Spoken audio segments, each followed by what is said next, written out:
Hi friends, welcome to VS Tech Info. I am VS Rao.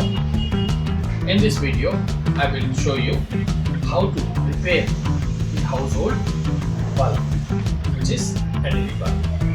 This is the LED bulb which I am using, and its power consumption is 9 watts.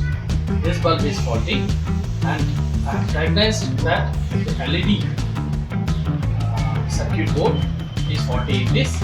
Already I have opened this bulb.